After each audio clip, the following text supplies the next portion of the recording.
La deuda tiene a los chilenos hasta el cogote. Es un agobio que no termina nunca.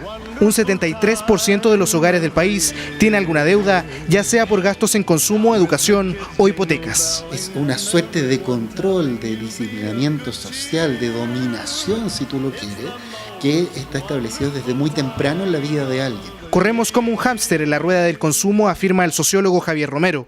La cultura de lo que se consume y para qué se consume ha cambiado en las últimas 4 décadas, transformando productos tecnológicos, por ejemplo, en objetos de primera necesidad. Los papás de uno compraban un solo refrigerador en toda su vida. El consumo está cruzado por este tipo de cuestiones que tienen que ver con yo quiero lo último. Y se hace eso más necesario que efectivamente si el artefacto cumple o no con su función, y como dura muy poco, vuelves a consumir. Entonces, el sentido del ahorro no tiene ninguna validez hoy día. Se ven enfrentados los matrimonios, muchas veces se separan por esta cosa de las deudas. Y se nos va más del 50% del sueldo en salud y educación. Si eso no se llega, digamos, a una línea base donde sea gratuita, difícilmente vamos a poder surgir. La gente en este minuto, en este país, vale por tener cosas, ni siquiera vale por ser educada. El mall es el lugar de cita ahora de la sociedad.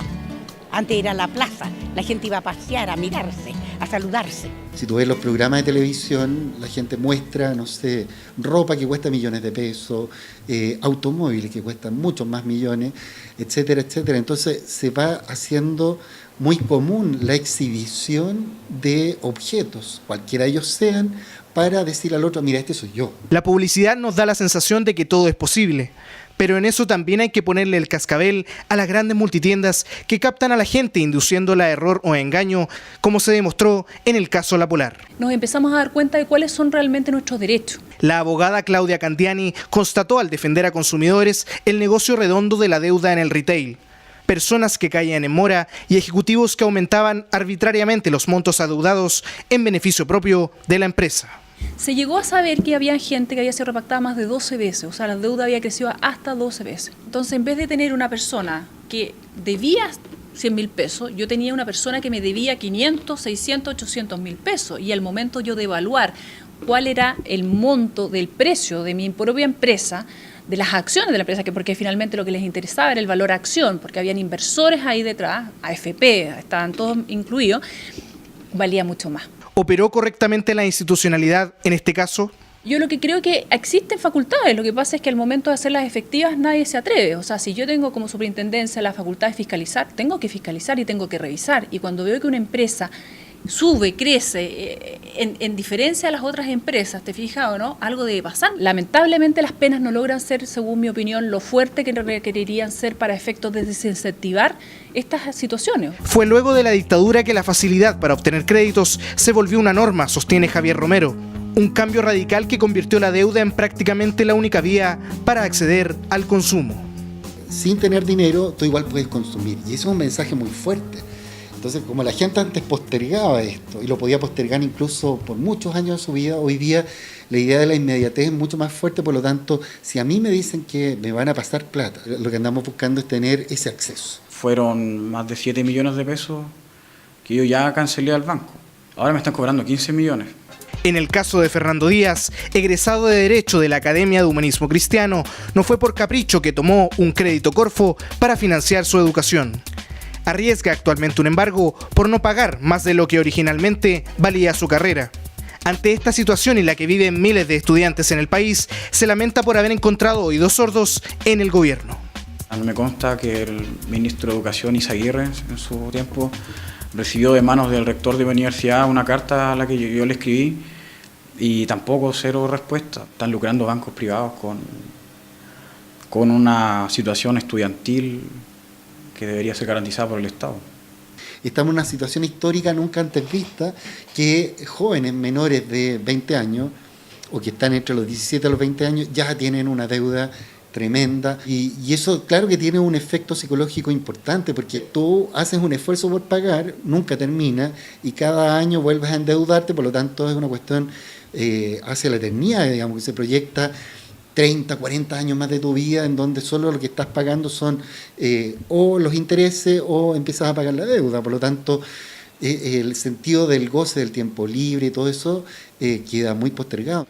¿Quedará a juicio de usted si convertirse en un país de morosos podría desencadenar en el largo plazo un estallido social o si este ya se está generando? Informó para El Ciudadano TV Matías Rojas y en la cámara, Bastián Rodríguez y Rael Flores.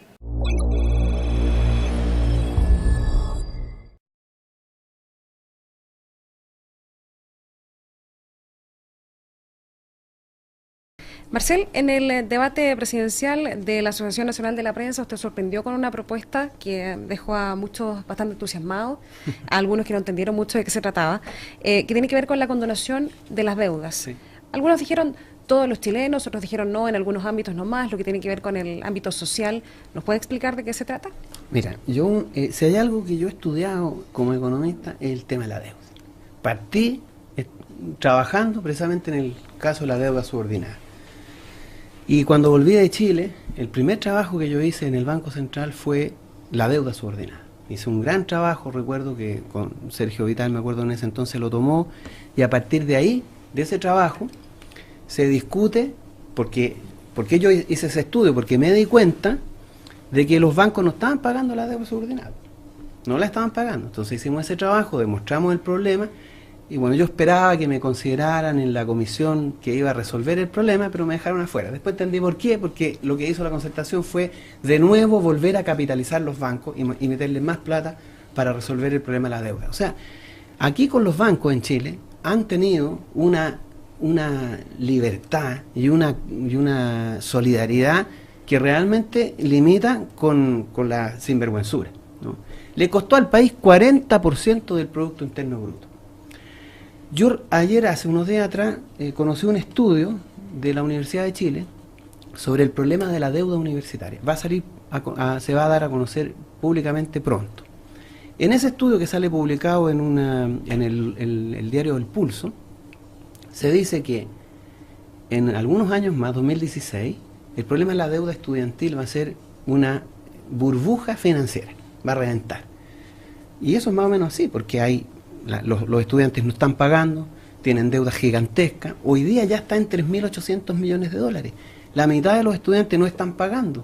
Los condena hasta los 50 años a ser personas que no pueden comprar casa, que no pueden obtener un crédito ni nada. Es un problema grave, gravísimo. No solo el de los estudiantes, las familias chilenas. Las familias chilenas, el 70% de las familias están endeudadas. Y en promedio le debe al banco el 75% de sus ingresos anuales. Es un problema grave. La pequeña y mediana empresa está igual, ¿no? Entonces, ¿qué es lo que nosotros decimos? El problema del endeudamiento no es de los que se endeudan. ¿Por qué? Porque los salarios son bajos, porque hay que pagar por la educación, porque hay que pagar por la salud si tienes una enfermedad grave, porque los bancos prestan plata sin fijarse si tú eres un buen pagador o no, o si tienes las condiciones de pagar. Entonces, todo está orientado a que el endeudamiento sea la forma de conducta normal de la sociedad y de las personas y de las familias. Es un problema gravísimo, es una burbuja financiera que va a explotar. Entonces hay que asumir esto como un problema grave. Y como es una cuestión que incumbe a toda la sociedad y es responsabilidad de toda la sociedad, pues el Estado tiene que asumir esta responsabilidad. Como lo hizo con los bancos. A 5 bancos le perdonó las deudas y los bancos lograron recapitalizarse con platas de los chilenos que le costaron al país 40% del Producto Interno Bruto en una etapa en donde había 25% de cesantía, donde el crecimiento era negativo y donde la situación social era gravísima. Hoy día estamos creciendo, no tenemos problemas de cesantía como las que tuvimos en esa época, y lo que nos costaría resolver este problema es el 10% del Producto Interno Bruto. O sea, resolverle el problema al 80% de los chilenos le costaría al país el 10% del Producto Interno Bruto. Dinamizarías la economía, porque esta gente, ¿qué es lo que hace con su plata? La gasta en el mercado interno. ¿Y quién le vende al mercado interno? Las pequeñas y medianas empresas. Hoy día la gente lo que hace es pagar la gran parte de sus ingresos a los bancos, y los bancos los ponen. ¿Tú sabes a quién le prestan plata a los bancos? Fundamentalmente. Es una cosa sorprendente. El 83% del crédito de la banca se va al 1,3% de las empresas, que son las mega y grandes empresas. Por lo tanto, resolverle el problema de la deuda a las familias es prácticamente algo que a la banca no le significaría ningún problema. Esto podría producir dos problemas. Uno, inflación. No.